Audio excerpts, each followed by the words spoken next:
You know what the difference between these two men is? One of them was assaulted before they turned to violence. The other one wasn't even talked to.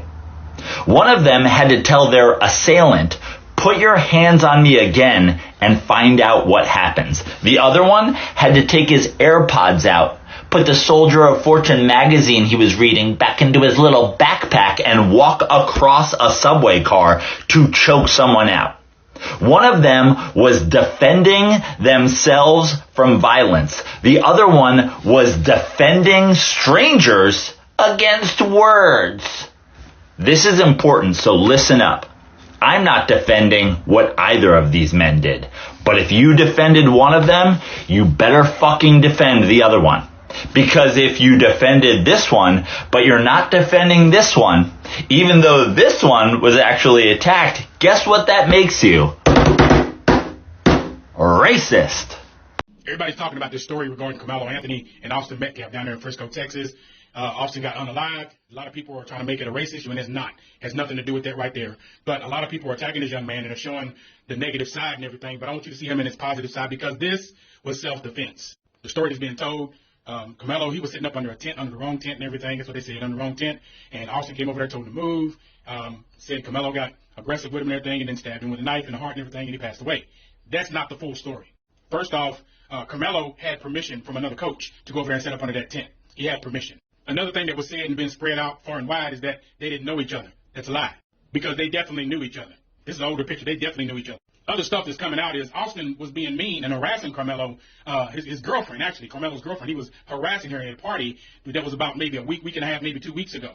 Carmelo took up for his girlfriend. Then all of a sudden the fight broke out. Austin broke Carmelo's phone just the day before this incident took place. So the day of this incident, Austin confronted Carmelo for sitting up under the tent in the wrong area. They got into an argument. Carmelo's backpack was grabbed, and then he was called the N-word, and then Austin tried to grab him forcibly. He tried to forcibly move him. And it wasn't Austin by himself. Both of them got up there and attacked Carmelo. Both of them did. And there were a lot of witnesses down there that said that the twins, plural, tried to jump him. Well, actually, they did jump him. They stomped on him, and they broke his phone, and they tried to take his things. So nothing peaceful was about that whole thing. And something else is going to come out. This is allegedly. Something else is going to come out. He had narcotics in his system.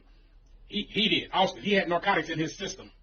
That's what caused him to be overly aggressive. So just like I said over on the book face over there, that was self-defense. That's what he did. He did self-defense. Everybody's coming for him.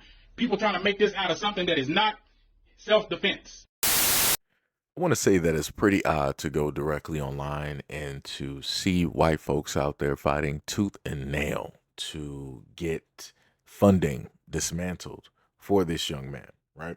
As we can clearly see with the main picture, the title of the video, why are white people so mad about this? Again, because for me, I can't understand it, right? So Carmelo has a fund directly up there. More than likely is going to be for the defense, right? To have the lawyers that are needed in order for him to be properly, I'm going to just reinstate that about 3 times, properly represented in this court case. Because if we're to look directly at the situation and how white people are going about this on social media, he's already deemed innocent. They don't care about a fair trial. They're just looking at, the sweet kid, he was a football player, he was this, he was that, yada yada yada. And now white people are like, yeah, we don't care about the actual court, we don't care about the trials, we just want something to be done right now. But I'm like, do you not understand that he was caught within the same time frame of which the incident happened? And you're mad. You're mad. You're feeling like justice is not properly being served. That's some diabolical work. That's crazy. That shows that you don't have any type of faith in the court system of which you created, of which you actually control, of which you are the faces of which the same exact court system that makes sure to put innocent black men and black boys directly behind bars for an excess of 20, 30, 40, 50, 60 plus years. One person said, "Lady, I just verified on Go Send Go that the goal was raised from 100K to 150K. The grift is strong with this one." Another person said, "Is there anything the public can do to fight back at Go Send Go?" Lady stated that, "I saw that it began at 50K on the GoFundMe." She said, no, you can't fight back. There's nothing that you can do. Then another person was like, yes, we can start a GoFundMe for the twin that lost his brother. He is going to need counseling and a new father he can trust because the one he has doesn't have his back. So let me just give you further context on why it is that white people are mad at the father.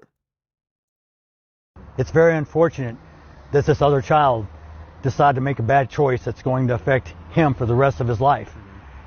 I have compassion for every human being. This is not, I want to make this very clear. This is not a race issue. This is not a black and white issue.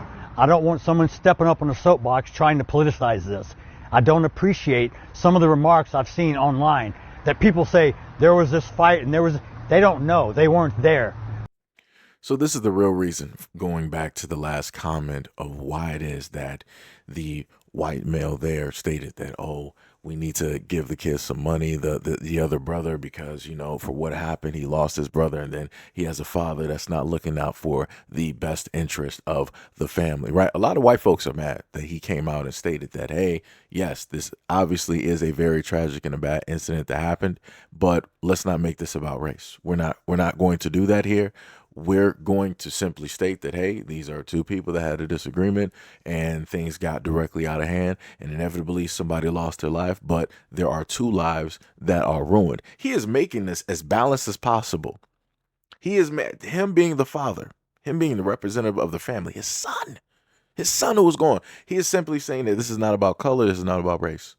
This is two people that had an argument and things went further than what they should have. Cooler heads did not prevail and lives are basically ruined. Families are shattered. People are losing on both ends. That's clearly what the father stated. And white people are like, how dare you?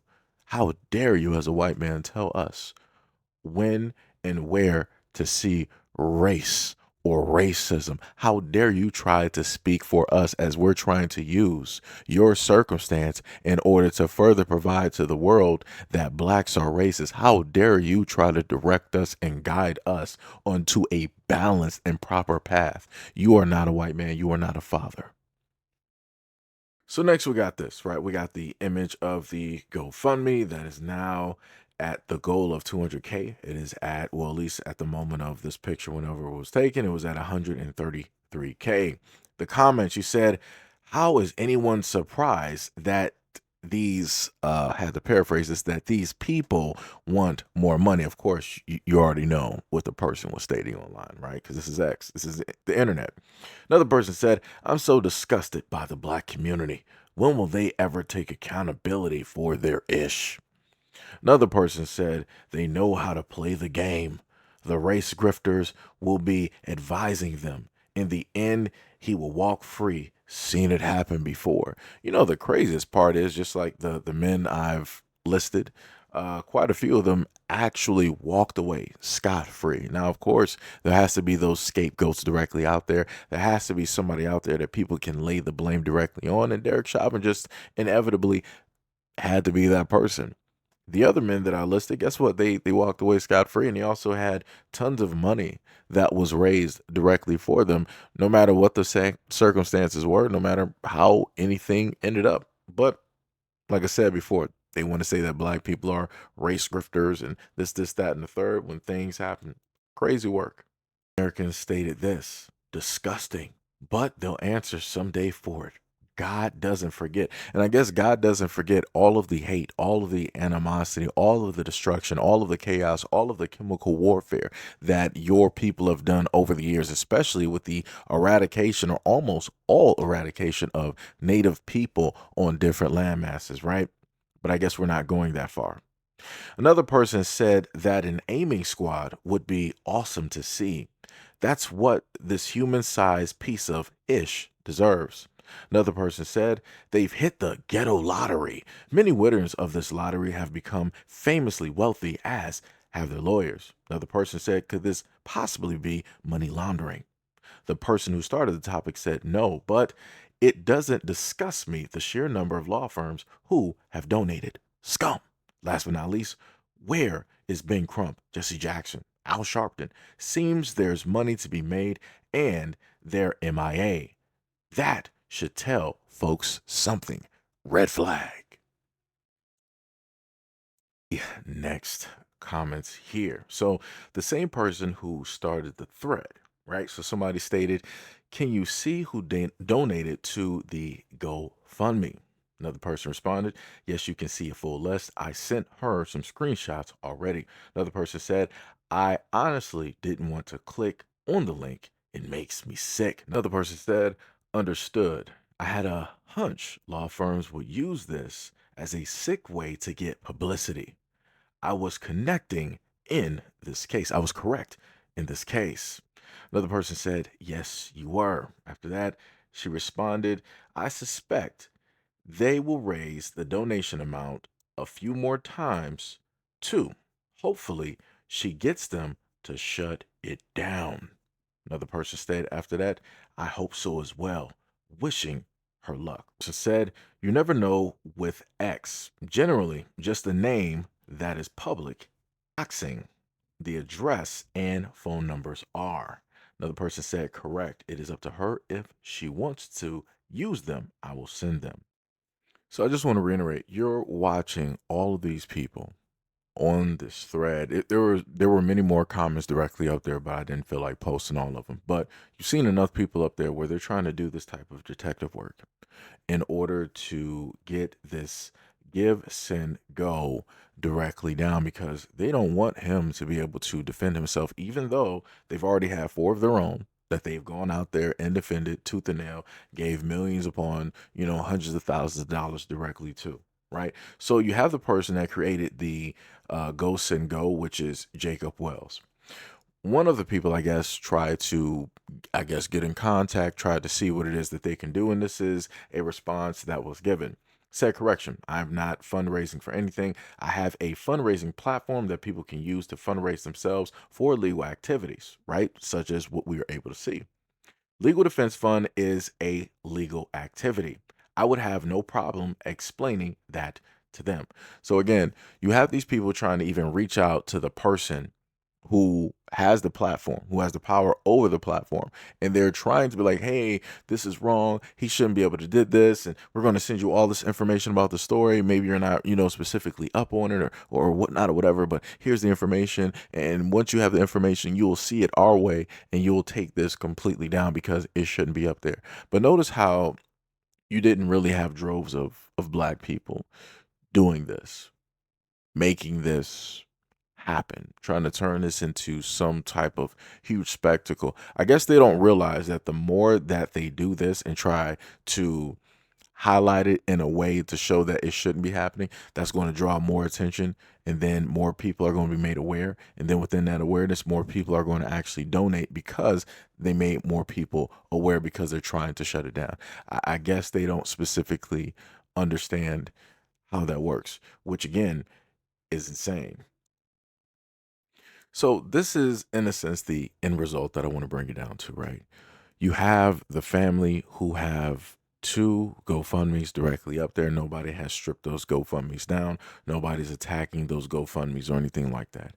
And if white people want to specifically go make the family millionaires, donate millions, hundreds of millions of dollars directly to them, they are more than free to go ahead and do that. Again, nobody's going to impede them. Nobody's going to stop them or anything like that. But yet they would rather spend all of their time. Even one of the comments that I brought to you earlier, he was like, "Yeah, there's a way that we can fight back. We can sit up there and start a GoFundMe for the family and da da da da." Right? There's already one directly up there, 2 separate GoFundMes directly for that family. But yet you don't see all of these people, all the hard work and due diligence that they're doing. You don't see them trying to put all of this energy and trying to bring more money to this family over this situation. If they really care that much about the life that was taken, if they really care that much about the family, wouldn't you think that they would spend more time, instead of pouring hate directly out there, they would spend more time in giving love, in giving some type of positive energy for this family in order to help them from now into the future? But again, that's not what they're really about. As the father stated, don't get out here and be on a soapbox and decide to use this situation in order to voice the type of hatred, the type of racism that you have. Don't use the deceasement, the passing of my son, in order to do that. Again, that's the real reason that white people are mad.